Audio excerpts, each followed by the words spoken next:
Tahu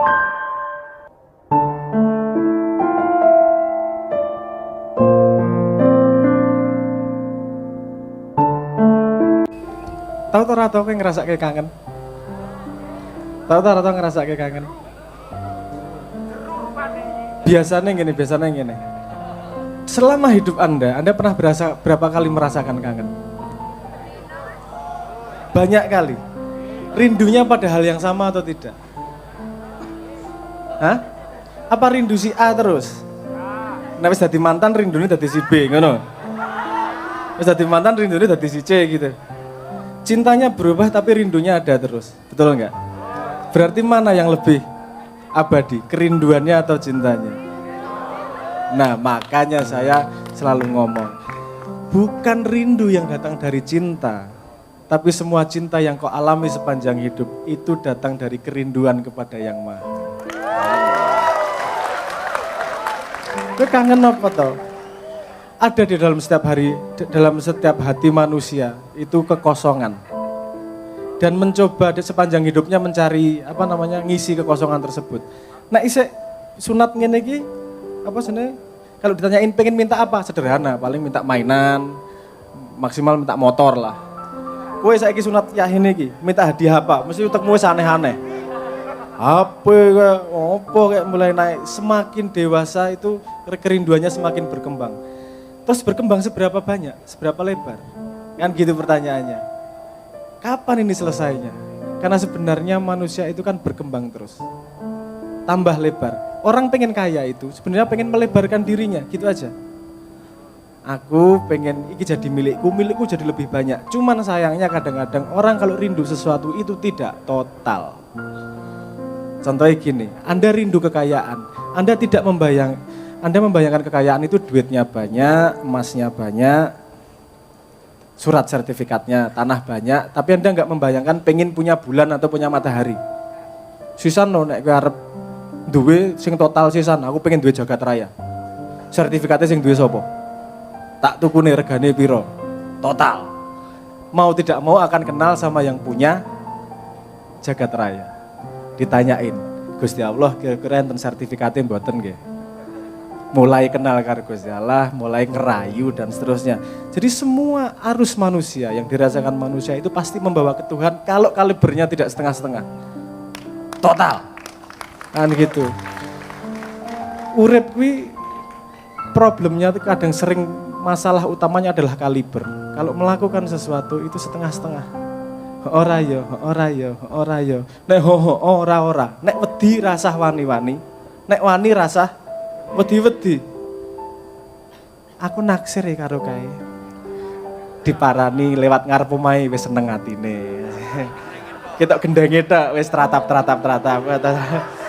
Oke, sesuk munggah sithik. Oke, nunggoni ning ngarepan, ndelok Mbak I liwat. Ya Allah ya Rabbi. Wah, wis sudah dadi bahan 2 minggu.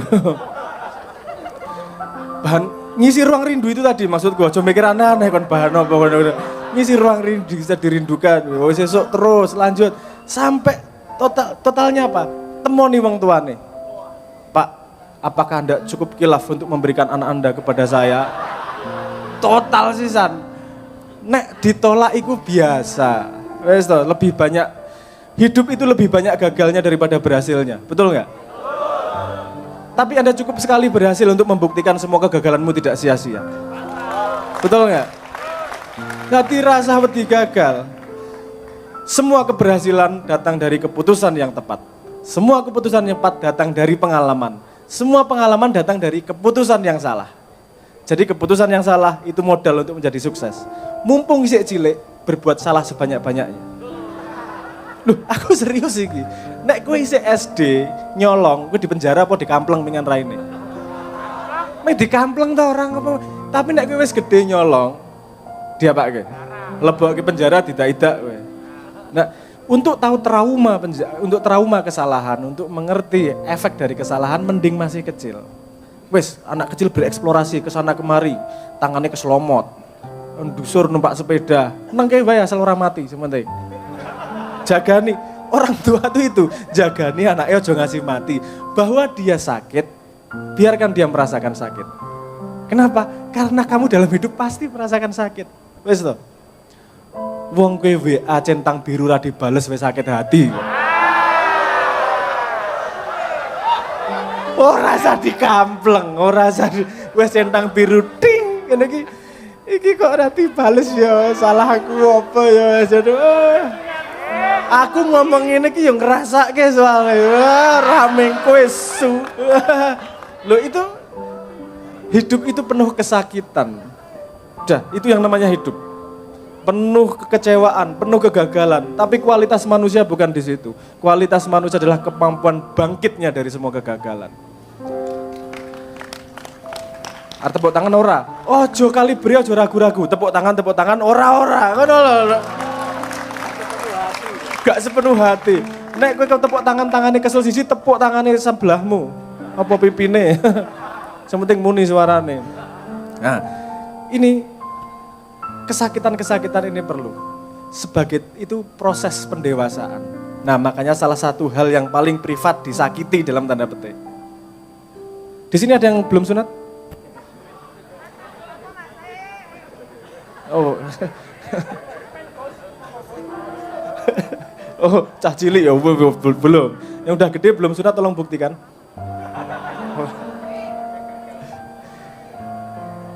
Anda coba ingat-ingat pengalaman ketika sunat, deg-degan ora? Ndrodok ora? Iki barang sing dislenthik we lorone ra karuan. Dislenthik lho, kowe nahan nguyuh wae. Kuwi teng-tengan lorone kaya ngono. Iki arep disilet, bayangno kowe. Allah iki sapa sing duwe ide kok ngene iki asu. Iki ngopo ta iki urusan kok iki barang-barang mohon maaf ya kalau mulut saya agak ting pecotot seperti itu. Ini kesalahan pendidikan ayah saya maksudnya.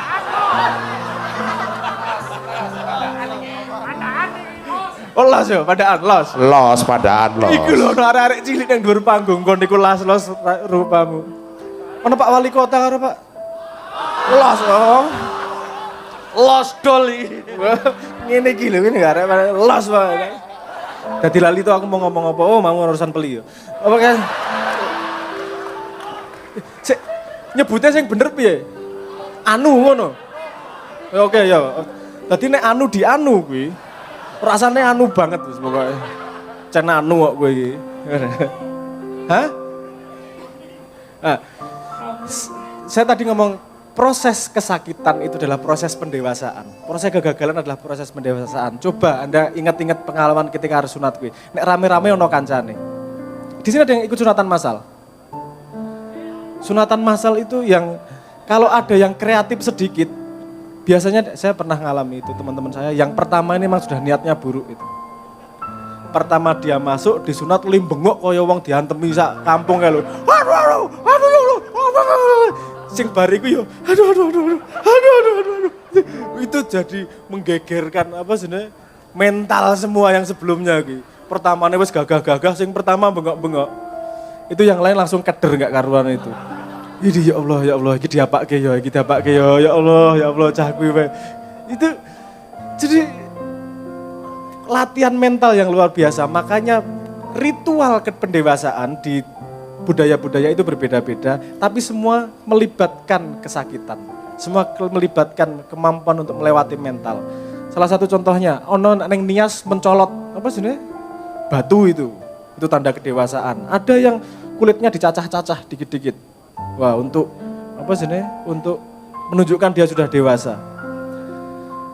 Di Amazon itu ada yang menunjukkan kedewasaan, tangannya dimasukkan ke apa? Rumput. Iya betul. Jadi dia bikin tempat dari pilah daun, dalamnya dikasih apa namanya? Semut. Tangannya dilebokke, dicokot-cokotnya, wah dia bertahan seberapa lama, wah dewasa gitu. Intinya memang wani atau ngadepi loro, wani atau ngadepi kesakitan. Karena cah cilik iki enak, ketika kecil Anda nggak perlu memikirkan banyak hal. Mikirmu meng dolanan, ngelih, mangan, susoni, wes gue. Pengen tau gue yang ngono kuwi.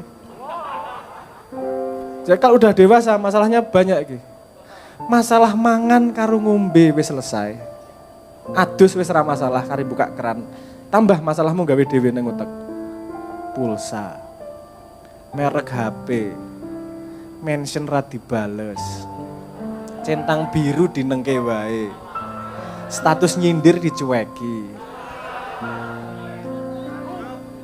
Kuwi marahi kowe mati ora to jane? Kuwi masalah yang kamu buat sendiri itu.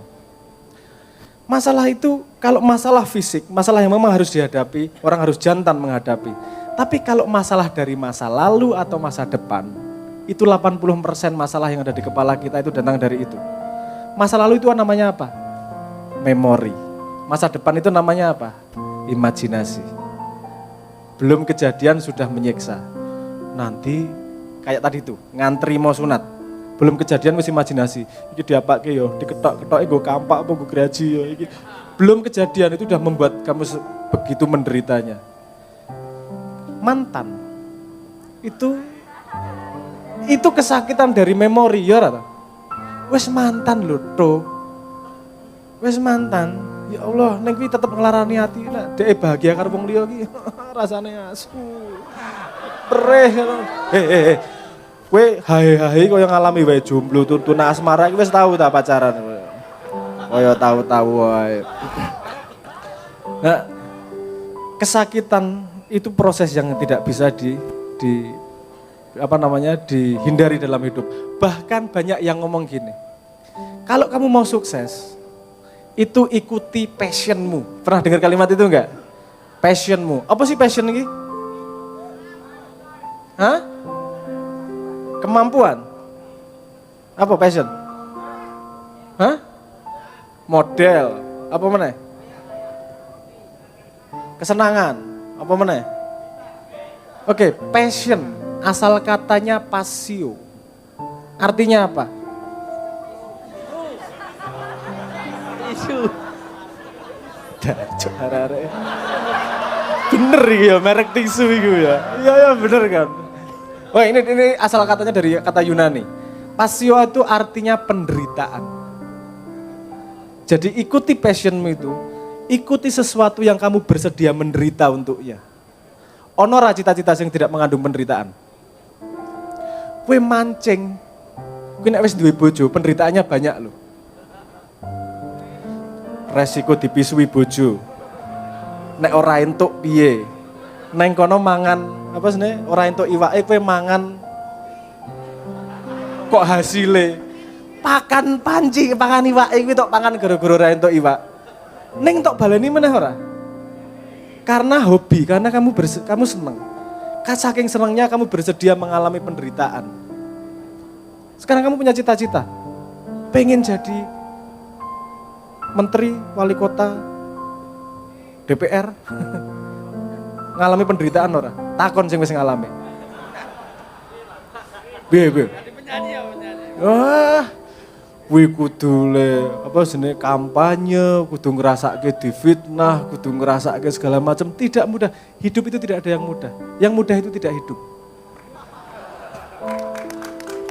Jadi kalau hidup harus berani tandang, harus berani menghadapi masa depan, harus bisa milih. Yang perlu dijaga adalah energimu.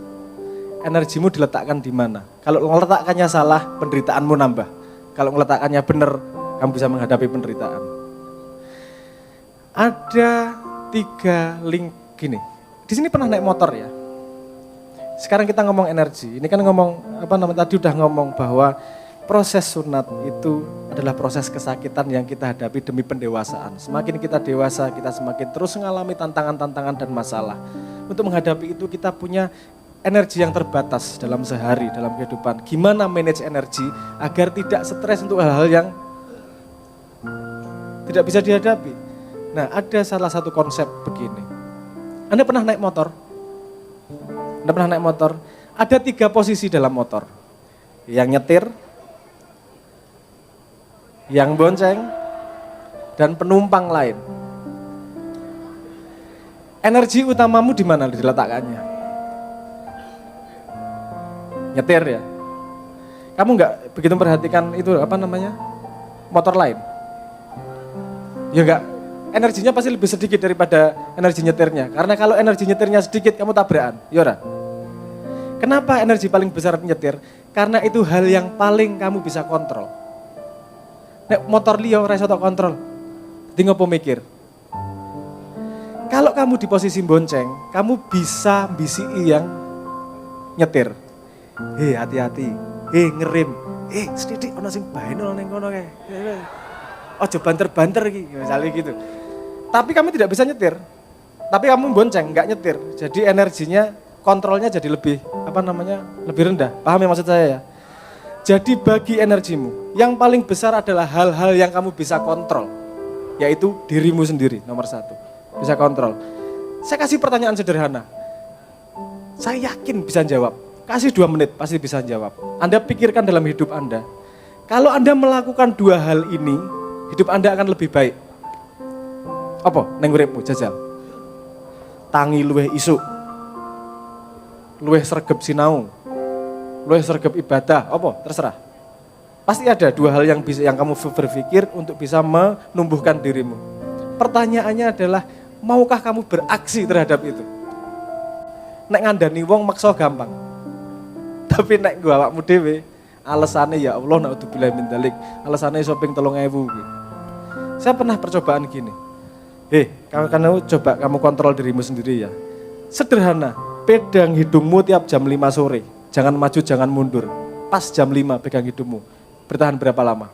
Saya percobaan dengan 30 orang. Tidak ada satupun yang bertahan lebih dari 1 bulan.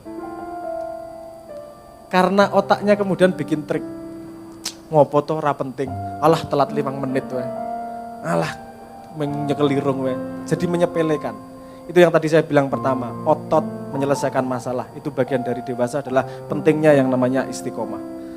Balik itu tadi, gunakan energi terbesarmu untuk mengontrol sesuatu yang memang kamu bisa kontrol. Nomor 2, baru sesuatu yang bisa kamu bisiki. Misalnya kamu kenal Pak Bupati, bisiki nggak masalah, tapi jangan bikin kamu stres. Karena yang punya kontrol terhadap kabupaten adalah Pak Bupati. Paham ya? Ngasih masukan nggak masalah, jangan ikut stres. Terus sekarang DPR di keruwetan di dunia, perang Ukraina lawan Rusia, nggak apa-apa tok pikir. Ning kuwi mikir ngasih jabeledeng iso merubah keadaan atau tidak kira-kira? Itu kan seperti motor lain, betul nggak? Seperti motor lain ya. Jadi ya oke, diperhatikan aja, tapi jangan sampai bikin kamu stres. Nah itu mungkin tips-tips sedikit bagaimana memanage energi. Karena ketika energimu bisa termanage, kamu akan tumbuh dengan baik. Kalaupun stres, misalnya di sini banyak penderita tuna asmara. Oke ya, tolong angkat tangan yang penderita cacat tuna asmara. Sudah berapa lama berpengalaman menjadi jomblo? 2 tahun itu maksudnya kan 2 tahun itu jane kuwi ngapusi kuwi ya. 2 tahun aku menderita ora kuwi jane ya 12 tahun asline ya. Ada yang ngomong 2 tahun. Biasa dalam hidup menghadapi masalah. Jomblo ki engko mesti ono beres engko pada saatnya. Jodoh itu di tangan Tuhan. Anda berani merebut dari Tuhan? Di tangan Tuhan loh jodoh. Kamu berani tak rebut Gusti, ora wani to? Wes berarti jadikan versi terbaik dari dirimu sendiri. Kenapa? Karena pasangan yang pantas untuk dirimu sedang dipersiapkan sama Tuhan. Ngono ku nek kowe wis pantes dikekke nek kowe nyoh. Ning wong tuane piye? Mertuane piye? Tak tutupi matane, tenang ae jare Gusti Allah. Gelem-gelem karo kowe wis tenang ae. Kalau kamu menyiapkan dirimu menjadi berkualitas, kamu akan dipasangkan pada pasangan yang berkualitas ya. Bar kuwi urusane ora mung rabi, bar kuwi wani ra tanggung jawab. Kuwi rabi ki rumangsamu golek penak, golek masalah iku. Lho, kudu nguripi. Kowe nglirik sithik dikampleng. Kowe ora tau ngrasake ditakoni bojomu. Pak, aku lemu apa ora? Mati kowe jawab piye kowe? Piye kowe jawab? Arep jujur apa ngapusi? Enggak, Dek, bohong. Suami kok bohong. Lemu. Karo bojone dhewe kok ngelemok-ngelemokke. Saya lama itu memikirkan jawabannya itu gimana. Dan saya menemukan jawabannya. Saya pernah ditanyain istri saya gemuk enggak? Kamu kokoh.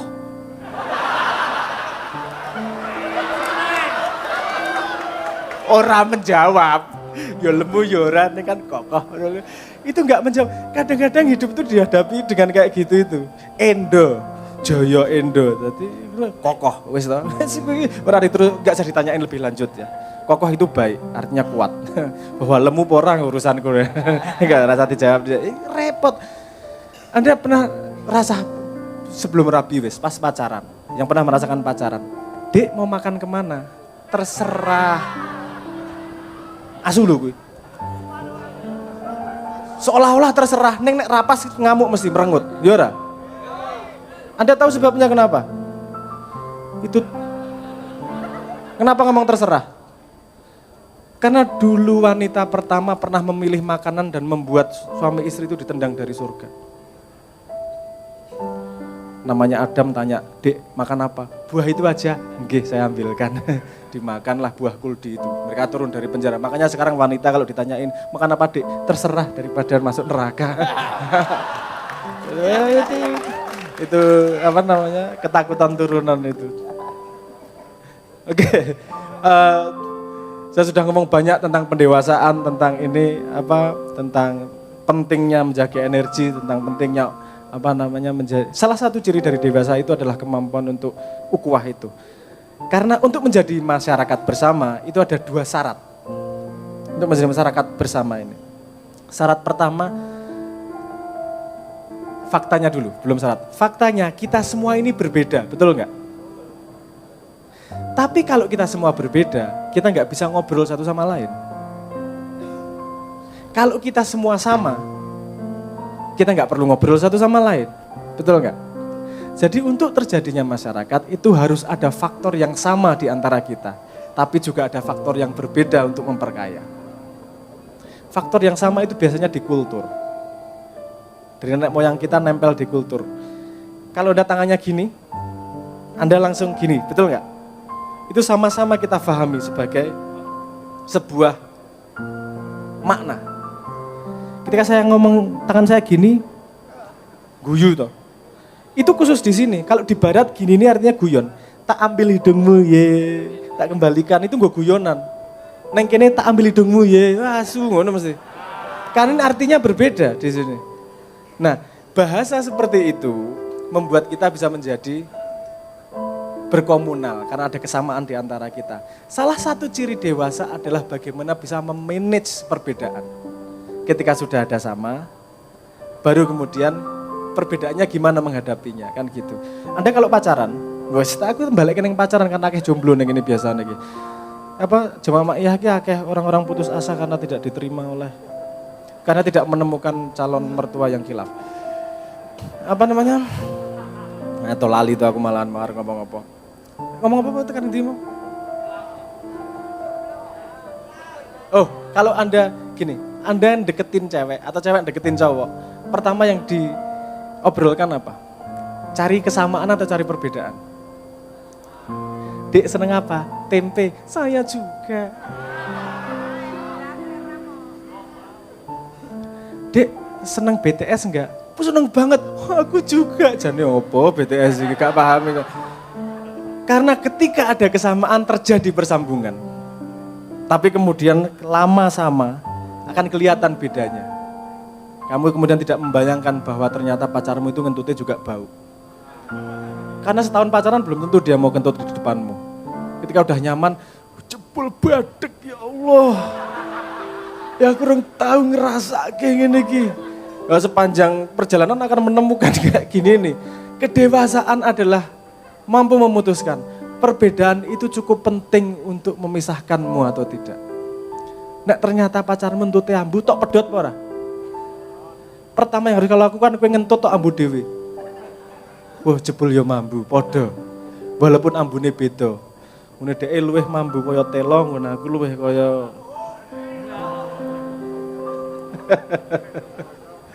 Nah, salah satu ciri kedewasaan adalah kemampuan untuk mentoleransi perbedaan. Bukan hanya mentoleransi, tapi menggunakan perbedaan untuk kekuatan. Karena nek siji pinter A, siji pinter B, totalnya adalah A sama B bisa. Betul nggak?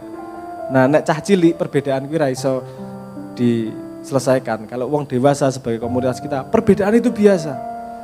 Perbedaan itu harus digunakan untuk menjadi kekuatan. Nah, untuk awal gitu dulu, saya kembalikan Mas Helmi, kita